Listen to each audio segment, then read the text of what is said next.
Nas últimas décadas, a China parecia uma força imparável. Um país capaz de transformar vilas agrícolas em megacidades em menos de uma geração. Uma nação que tirou mais de 800 milhões de pessoas da pobreza e que silenciosamente desafiou o poder econômico dos Estados Unidos. Mas agora, sob a superfície desse gigante, algo está se rompendo. Fábricas antes lotadas trabalham pela metade. Prédios inteiros são demolidos antes mesmo de receberem seus primeiros moradores. Jovens altamente qualificados abandonam a ideia de construir carreira. E no centro desse colapso silencioso, existe uma verdade que Pequim não quer que o mundo veja. O milagre chinês está vacilando. E ninguém sabe até onde essa queda pode ir.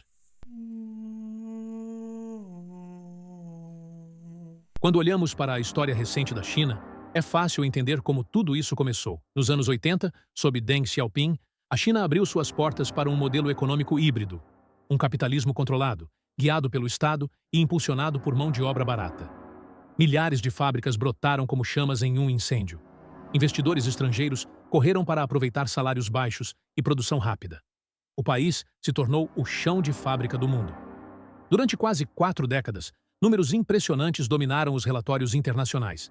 Crescimento anual de 2 dígitos, portos congestionados, recordes históricos de exportação e uma classe média ascendente. Mas, por trás desses gráficos que subiam em linha reta, existiam sinais que poucos quiseram enxergar. Grande parte desse crescimento estava apoiado em um único pilar: o mercado imobiliário. Construir virou a solução para tudo: emprego, crédito, riqueza, estabilidade social.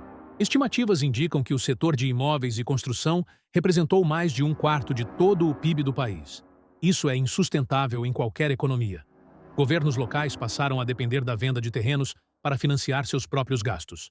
Incorporadoras usaram dívidas para construir mais e mais, acreditando que a demanda jamais acabaria. E quando a demanda começou a cair, não houve freio possível.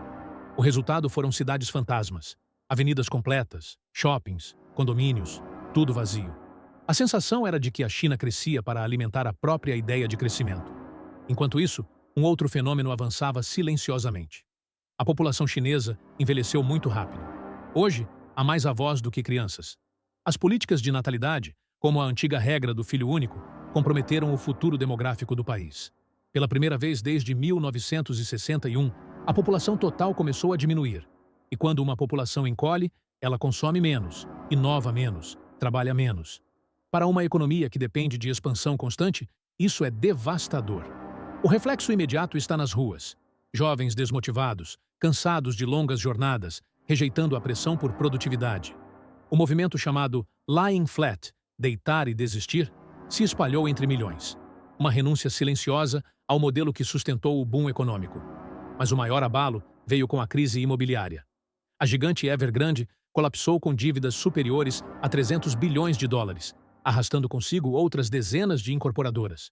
Pequim respondeu com censura, apagando matérias, restringindo jornalistas, limitando o acesso a dados oficiais sobre falências e desemprego juvenil. Mas números escondidos não deixam de existir. Só nos últimos anos, mais de 50 grandes empresas do setor entraram em default. E esse não é um problema isolado. É um efeito dominó que atinge bancos regionais, famílias que investiram todas as suas economias em apartamentos nunca entregues e governos locais que não têm mais como financiar gastos básicos. Além disso, a tensão externa aumenta. Nos últimos anos, a guerra tecnológica com os Estados Unidos atingiu níveis inéditos. A China foi cortada do acesso aos semicondutores mais avançados, chips essenciais para a inteligência artificial, computação de alto desempenho, equipamentos militares e infraestrutura digital. Sem esses chips, a China simplesmente não consegue competir na tecnologia do futuro. Empresas gigantes, como Huawei e SMIC, enfrentam limitações severas. E enquanto o Ocidente se fecha, países do Sudeste Asiático e da América Latina ocupam o espaço que a China começa a perder na cadeia de suprimentos global. O impacto dessa desaceleração já é visível. Exportações diminuem. Investidores estrangeiros retiram bilhões do país. O yuan enfrenta pressão constante. Famílias evitam gastar, com medo de perder suas reservas financeiras. E a confiança, o componente invisível que sustenta qualquer economia, está evaporando. E então surge a pergunta mais perigosa. O que um governo faz quando sua economia perde força? Historicamente, muitos desviam o foco para fora de suas fronteiras. No caso da China, isso significa um aumento inevitável da pressão sobre Taiwan, maior presença militar no Mar do Sul da China e uma postura mais agressiva em disputas territoriais. Um país em crise é um país imprevisível. E a China, por sua escala e influência, tem o poder de alterar todo o equilíbrio geopolítico global. Economistas ao redor do mundo discutem 3 possíveis caminhos para o futuro chinês. O primeiro é o chamado aterrissagem suave, uma transição lenta, porém estável, para uma economia menos dependente de imóveis e mais voltada para consumo interno. O segundo é a estagnação, algo semelhante ao que o Japão viveu na década de 1990.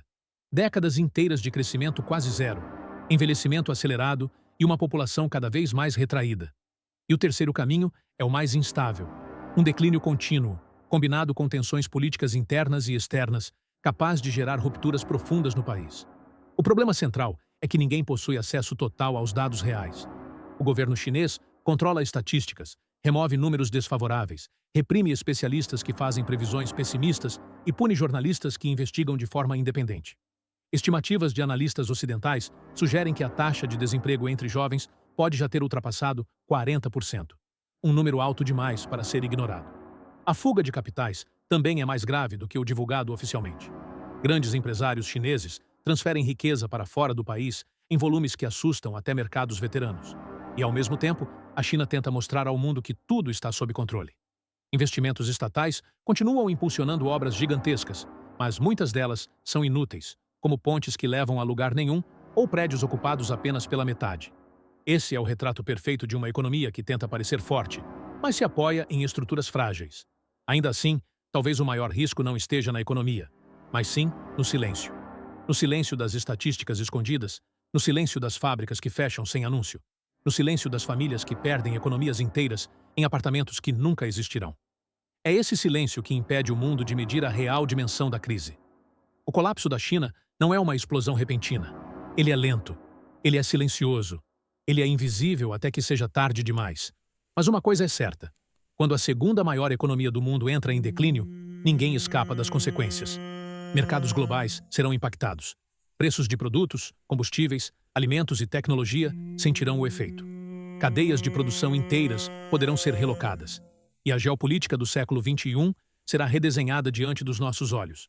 A pergunta agora não é mais se a China vai enfrentar sua maior crise desde Mao Tse-tung. A pergunta é quando o mundo vai perceber que o gigante, antes indestrutível, já começou a cair. Devagar, profundamente e sem fazer barulho.